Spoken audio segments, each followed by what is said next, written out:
You know, there are some names in sports that they echo. They mean more than just stats on a page. They represent a style, an attitude, an entire era.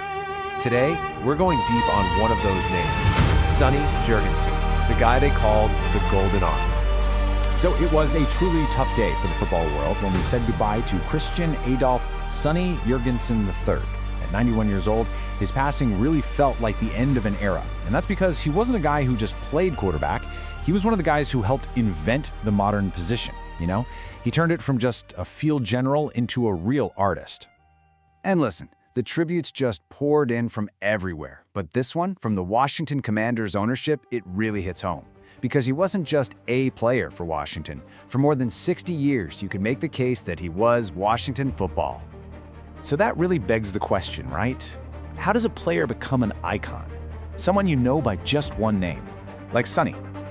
Well, it's got to be more than just a great arm. It's that rare mix of pure talent, charisma, and a connection to a place that lasts a lifetime. All right, let's get into it. To really understand the legend, we've got to go all the way back to the start.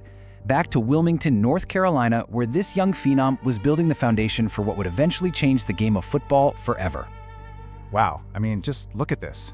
This chart tells you pretty much everything you need to know. The guy wasn't just a football player, he was everything, a true all-around athlete. I love the stories about him in basketball.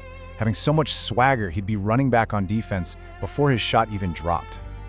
But the real key here was baseball. He was a pitcher, and that's where he developed that famous, kind of funky sidearm release that would become his absolute signature in the NFL. So he takes all that raw talent to Duke, and this was back in the Iron Man days of football. We're talking playing both ways, offense and defense. And get this, he was so good on defense that he set a record for interceptions that still stands at Duke today. It just proves this wasn't just about a golden arm. It was about football IQ, instinct, and a whole lot of toughness. The guy played through a serious knee injury his senior year. Just gritty. Okay, so after Duke, it's on to the big leagues, the NFL. And his pro career didn't start with some huge explosion. No, it started with him playing the long game, learning from the best, and setting the stage for what was about to come. For his first 4 seasons, he's basically on the bench. But, and this is a huge but, he's got the best seat in the house. He's learning from a Hall of Famer, Norm Van Brocklin.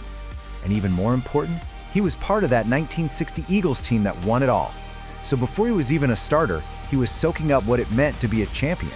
He knew what a winning culture felt like. And then he gets his shot. And when he finally got the chance to start in '61, he didn't just play well. He absolutely went off. I mean, look at these numbers. He didn't just lead the league, he rewrote the record books. A new NFL record for passing yards, tied the record for touchdowns. Just like that, the apprentice was one of the best quarterbacks on the planet. And that brings us to what has to be one of the most lopsided, well, let's just call it what it is, one of the biggest heists in NFL trade history. Philly decided they wanted to go younger, so they traded away their 29-year-old record-setting quarterback in his absolute prime. Washington couldn't believe their luck. It was a move that would change 2 franchises forever. You have to remember, Washington had been just kind of stuck in the mud for years. And Sonny's arrival, it was like a lightning strike. The talent was obvious, of course, but it was his personality too. He was this everyman who could go have a cigar with the team owner and then turn around and just surgically dismantle a defense. He immediately became a folk hero and gave that entire franchise an identity. So let's break it down. What exactly made him so special on the field? It all came down to this total mastery of his craft. It's why they call him the finest, pure passer of his generation. Okay, so what do we even mean when we say pure passer? Think of it like this. He's a pocket artist. He's not going to beat you with his legs. He's going to beat you with his brain, his timing, and an arm that can make every single throw in the book. Sonny was the blueprint. He'd tell his linemen, just give me 4 seconds. That's all he needed. And honestly, who could say it better than the man himself? I beat people by throwing, not running. I mean, that's it. That's the whole philosophy right there. He was a master craftsman who knew exactly what his superpower was. But you know, if you really want the ultimate seal of approval, it doesn't get any bigger than the legendary Vince Lombardi. Think about this. This is the guy who built a dynasty on 3 yards in a cloud of dust, a punishing run game, and even he looked at Sonny's gunslinging style and just admitted it was pure genius. That tells you everything.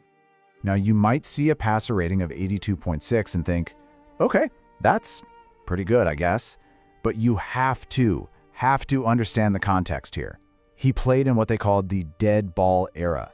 Defensive backs could basically mug receivers all the way down the field. Passing was incredibly difficult. And in that environment, he had the highest rating of anybody.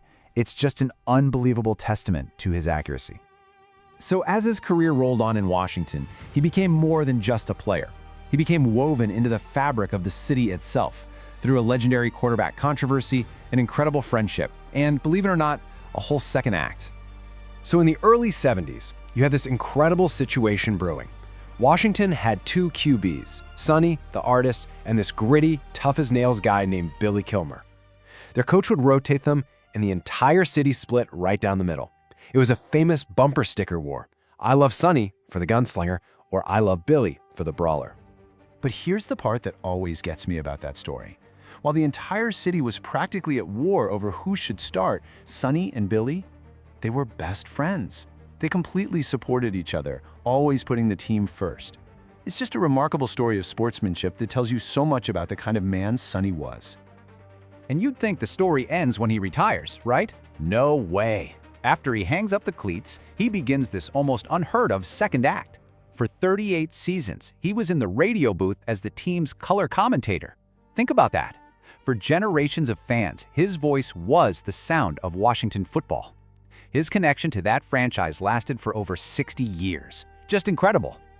So when you step back and you put it all together, the playing career, the personality, the broadcasting career, what you're left with is a legacy that is just permanent. It's truly indelible.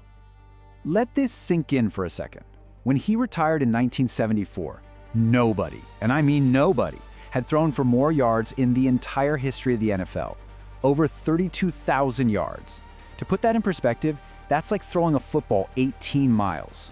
He was a true pioneer who showed everyone what a modern passing attack could look like. And of course, the official honors just cement that legacy. He gets that championship ring early in his career. Then Canton comes calling in '83, first ballot of course.